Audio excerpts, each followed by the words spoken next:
A journey of force, hot like the sun and wet like the rain. Alright everybody, get ready for the scariest, most intense, most disgusting, filthy game you've ever seen. It's gonna leave you screaming and yelling and sweating and puking and convulsing on the floor. Nah, we like to joke around on this channel. We clown up on this bitch. Take your sensitive ass back to Game Grumps.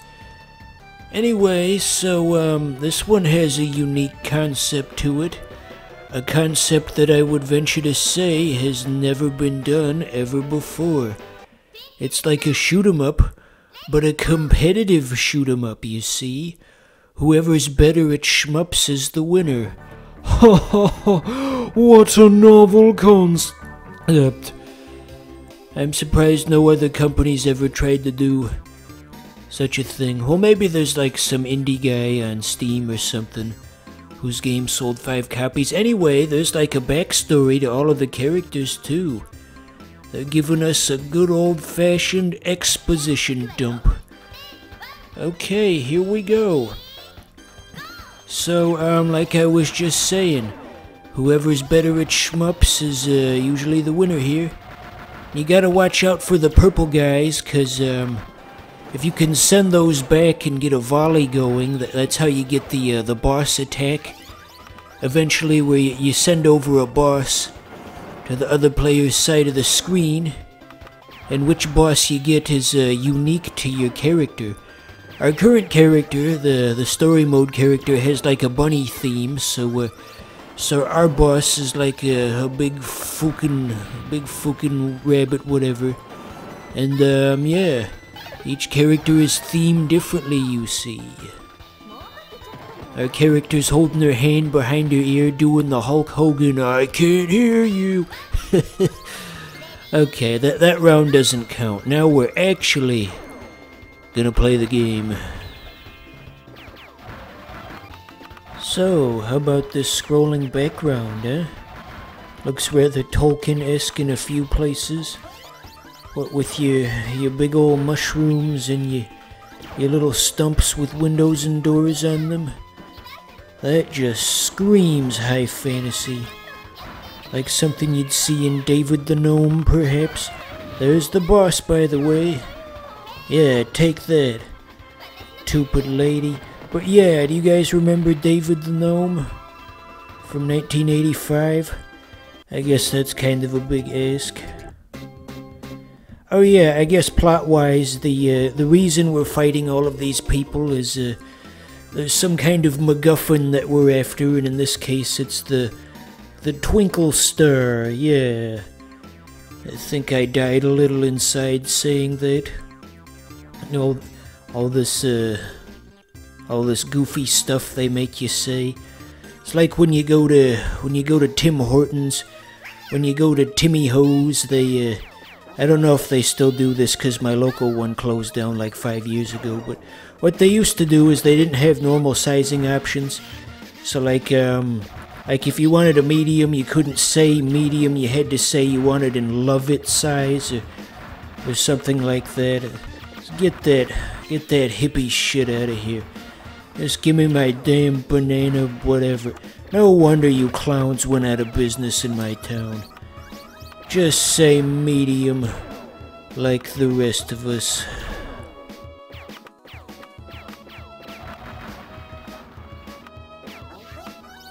You know, as I'm recording this, there's some construction workers outside, and I wonder if they can hear me. If they can hear this ongoing episode. They're probably thinking, wow, that guy's the funniest human being ever. I should totally watch his videos. Yeah, that's what the construction workers are thinking. Here's the boss again. Kinda looks like a cross between a cat and a rabbit, if you will. Sorta like Gumball. Remember Gumball? Remember the 90s? But yeah, Gumball, he was a cat and a rabbit, I guess.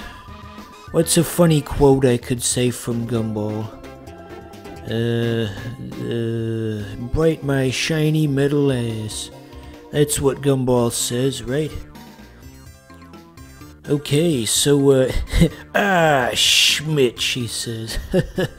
This character's claim to fame is, he's like the romantic love interest, if you will. You kinda wonder if there was a different game with these characters that they did beforehand. 'Cause they're really not introducing anybody, they're just kind of assuming we know all these characters are. This is some very second game in the franchise type dialogue. I mean, maybe there was like an anime based on this stuff that came first or something, I don't know. There's all kinds of cross-media out there. You know, there was a Japanese band back in the day, and somebody made a PS1 game based on the mascot, and then the band made an album based on the PS1 game, and it was all very circular, and it's cross-media, dear viewer. And now the boss is on our side, dear viewer. Good heavens, look at all this crap they're throwing at us. If you want to get through this, you gotta be some kind of shmup junkie. You can't see it, but I did a wink of sorts after that. You ever watch the channel Shmup Junkie? Yeah, me neither.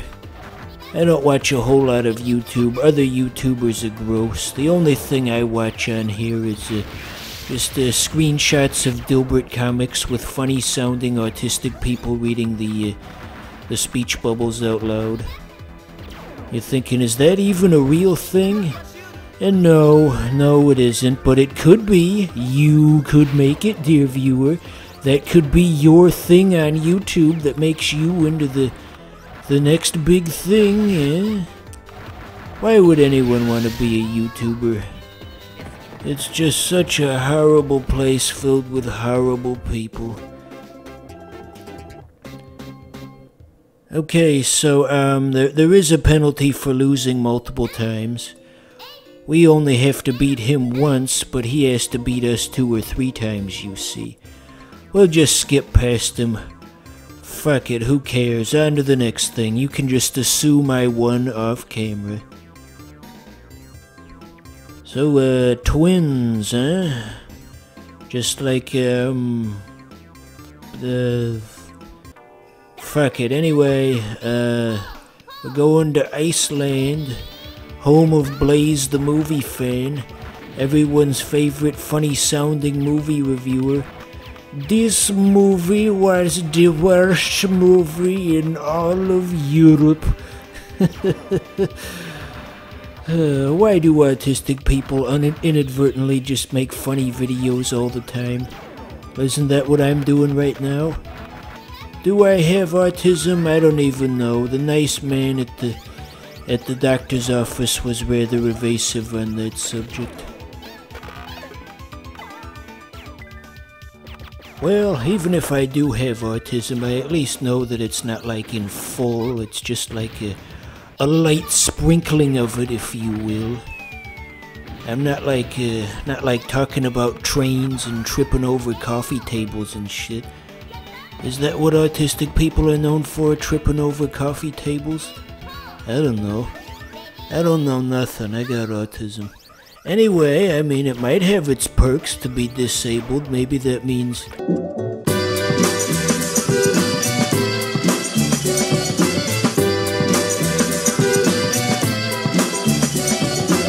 She said, how could you joke at a time like... This episode's gross. Let's talk about something else. So this character, their theme is pencils for some reason. When they do a normal non-charged shot, it comes out as 2 colored pencils, I guess. I think perhaps maybe this was the last character the developers made and they were a little out of ideas and, well, what do we make of this character? And they just look around the office and, a pencil. Did he just do like a racist, stereotypical Japanese accent? What was that? Well, if the guy who voices Newt Gunray can do it, then so can I. Can I keep any of this audio? I don't think I can. Okay. Look, it's the evil twin viewer. Oh, horror.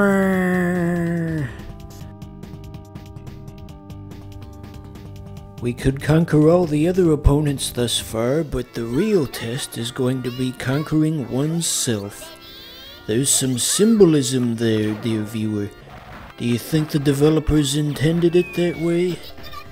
As those old writing teachers always said, everything an author does is intentional after all.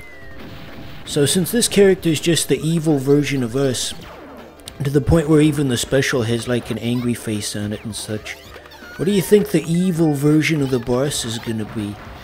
You think it's gonna have like a swastika on it and it's still like a big rabbit cat just with that stamped on its forehead? Well, I guess we'll never know.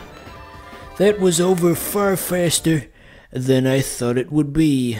There's more fights after this, but I mean, do you actually care? I didn't think so. I know my audience. I know 90% of people stopped watching in the first 5 seconds anyway. You won't mind if we ended here.